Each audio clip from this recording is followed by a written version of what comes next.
Hamımızın bildiyi bir mənzərəni gözünüzün önünə gətirin. Toy, şənlik, gülüşlər, təbriklər və əlbəttə ki, yüzlərlə şəkil. Axı hər cütlük bu özəl günü ölümsüzləşdirmək istəyir. Yaxşı, bəs birdən sizə desəm ki, o incəsənət nümunəsi kimi görünən bəzi şəkillər sadəcə xatirə deyil, həm də gələcəyiniz üçün yazılmış gizli, mənfi bir proqramdır.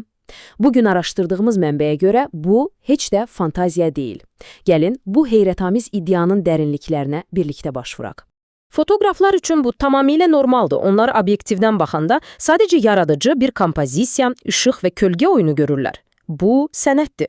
Ancaq bugün danışdığımız mənbə deyir ki, yox, burada daha dərin, daha ciddi bir şey baş verir. Fotoqrafın o forma oyunu adlandırdığı şey əslində bütün bir ailənin taleyini yenidən proqramlaşdıran bir mexanizmə çevrilə bilər. Bəli, beləliklə gəldik mənbənin o əsas və şok edici iddiasına. İddia ondan ibarətdir ki, bəzi xüsusi, bədii toy şəkilləri yeni evlənənlərin gələcəyi üçün bir növ proqram rolunu, hətta lənət rolunu oynaya bilir.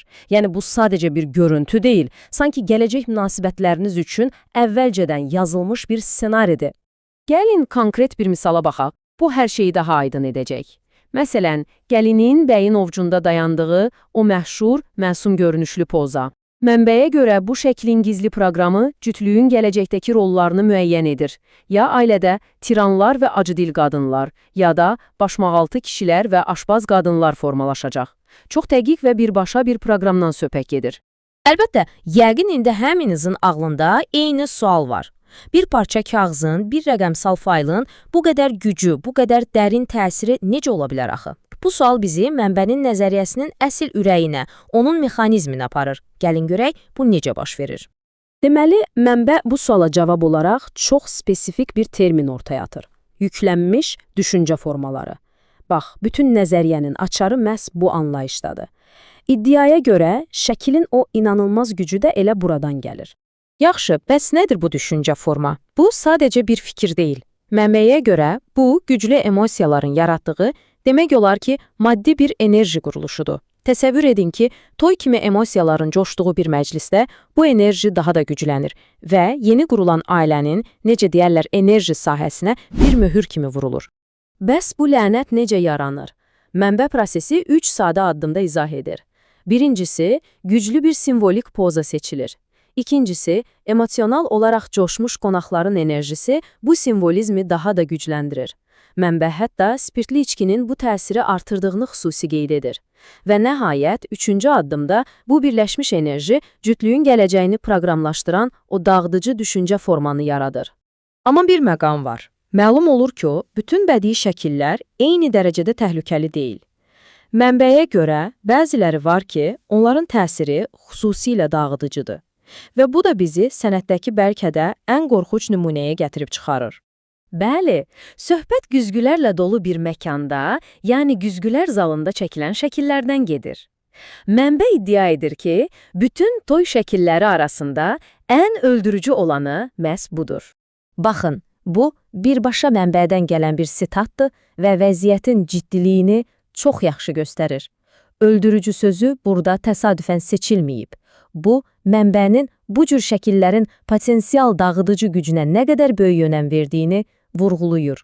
Yaxşı, bəs güzgüləri bu qədər təhlükəli edən nədir? Mənbənin izahı açığı elmi fantastika filmlərini xatırladır. Deyilənə görə güzgülərin şüaları qeyri-xətti hərəkət edir və bu peşəkar kameralara reallıqda olmayan, fantom adlandırılan varlıqları çəkməyə imkan verir və qonaqların o gərgin emosional fonu bu onsuz da qəribə effekti daha da gücləndirir.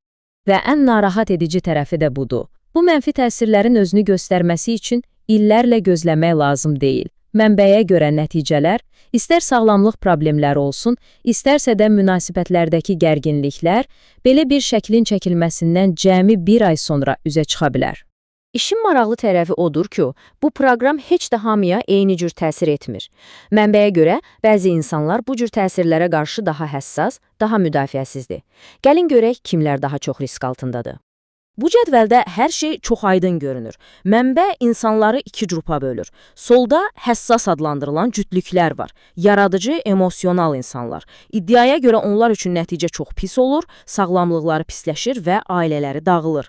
Sağda isə mənbənin aşağı tezlikli və ya birbaşa küt adlandırdığı insanlar var ki, bu proqram onlara demək olar heç təsir etmir.